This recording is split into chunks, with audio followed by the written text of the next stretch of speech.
सदर बाजार स्थित जनता दल यू जिला कार्यालय सुपौल में युवा संवाद कार्यक्रम में पहुंचे युवा जदयू के प्रदेश अध्यक्ष नीतीश पटेल का जदयू कार्यकर्ताओं ने भव्य स्वागत किया।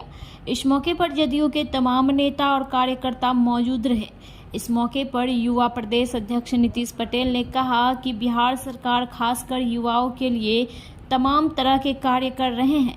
युवाओं के शिक्षा, रोजगार और अन्य क्षेत्रों में महत्वपूर्ण कार्य किए जा रहे हैं ताकि हमारे यहाँ के युवा को इसका समुचित फायदा मिल सके। कहा कि इन्हीं सब बातों को लेकर युवाओं को सरकार के द्वारा चलाए जा रहे तमाम विकासात्मक कार्यों की जानकारी देने और युवाओं को जागरूक करने के लिए यह अभियान चलाया जा रहा है। वहीं उन्होंने केंद्र सरकार पर जमकर हमला भी बोला। कहा, आज हमारे देश की हालत खराब हो गई है। बेरोजगारी, महंगाई से लोग त्रस्त है। चाइना घुसपैठ कर रहा है। देश की बेटियां जो देश के लिए गोल्ड मेडल लाई है, वह सड़क पर अपने हक के लिए आवाज उठाने को मजबूर है। देश में जातीय और उन्माद फैलाया जा रहा है। कहा कि ये सब केंद्र सरकार की गलत नीतियों के कारण हुई है।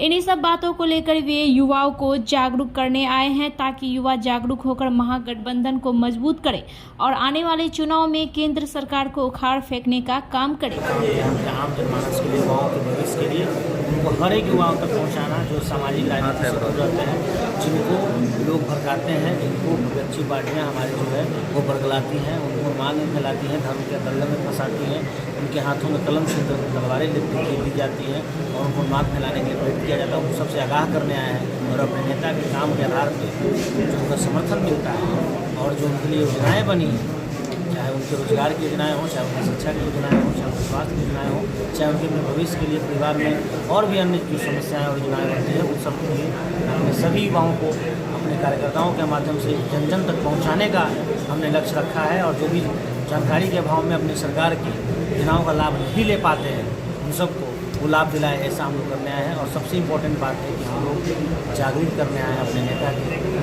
पहल हुई है विपक्षी एकता की।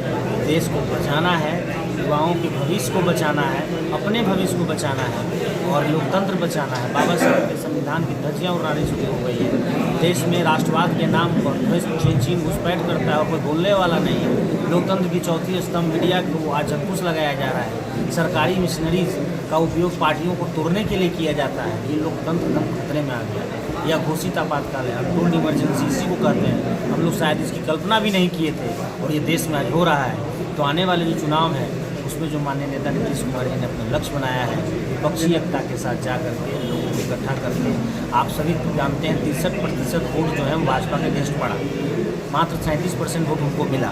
वो 63% आबादी आज भी नरेंद्र मोदी के खिलाफ खड़ी थी और मोदी कहते हैं हमसे मजबूत कोई नहीं। वो 63% एकजुट करना और अपने भविष्य को बचाने के लिए लड़ाई है। नीतीश कुमार की लड़ाई नहीं, बल्कि पूरी बिहार, पूरे देश की युवाओं की लड़ाई है।